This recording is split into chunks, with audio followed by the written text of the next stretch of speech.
बिस्मिल्लाहिर्रहमानिर्रहीम। आप देख रहे हैं मीडिया पॉइंट 071। इस वक्त मैं मौजूद हूं डॉल्फिन चौक पर, जहां पर पीटीआई के कारकुन अपने कायद की तकरीर सुनने के लिए बड़ी स्क्रीन के सामने हैं। वो बंगाल था और मीर जाफर की गद्दारी की वजह से वो गिरोह के हाथ में चला गया। जानते हैं उसके बाद बंगाल से क्या हुआ? बंगाल के ऊपर अंग्रेजों ने टैक्स लगाए, किसानों से उन्होंने पैसा निकाला, किसान गरीब हो गए, कहर पक गया, करोड़ों लोग कहर के अंदर बंगाल में मरे।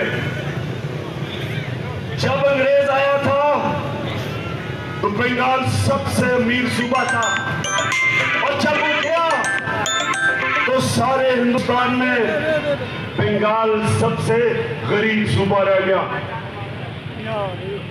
तो मेरे पाकिस्तानियों, यहां भी एक मीर जाफर हमारे ऊपर मुसल्लत कर दिया गया साजिश के तहत। ये हमारा जो मीर जाफर है,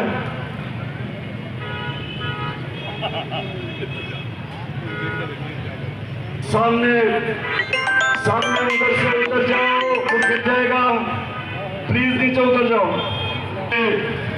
कराची वालों, ये ग्राउंड बहुत छोटी पड़ गई है।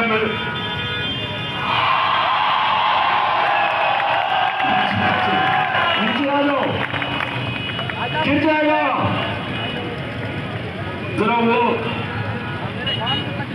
चबश। अच्छा जी,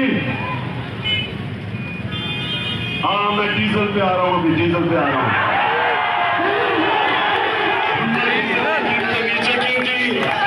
ये अब आपकी डीजल के जूते पर आने वाले हैं। अच्छा, तो मेरे पाकिस्तानियों, ये साजिश क्या हुई?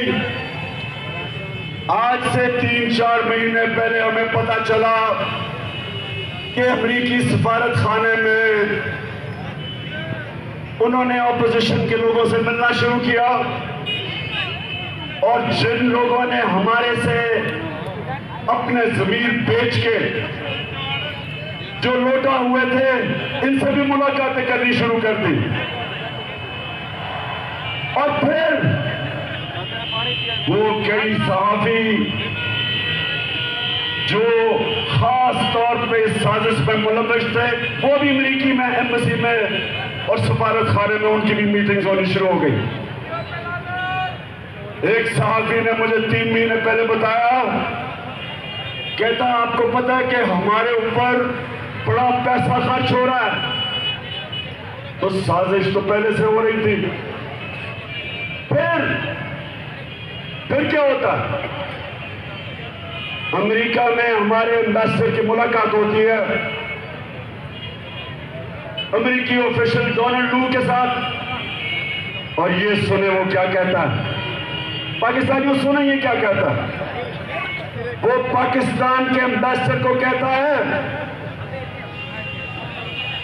कि अगर तुमने इमरान खान को, और उसे पता था कि अदम एतमाद दर्ज हो रहा है, असेंबली में टेबल हो रहा है, उसे पता था, अब ये असेंबली में आया नहीं था। उधर वो कहता है कि अगर इमरान खान के खिलाफ अदम एतमाद कामयाब ना हुआ तो पाकिस्तान के ऊपर बड़ी मुश्किलों का सामना करना पड़ेगा। धमकी दी। और फिर क्या?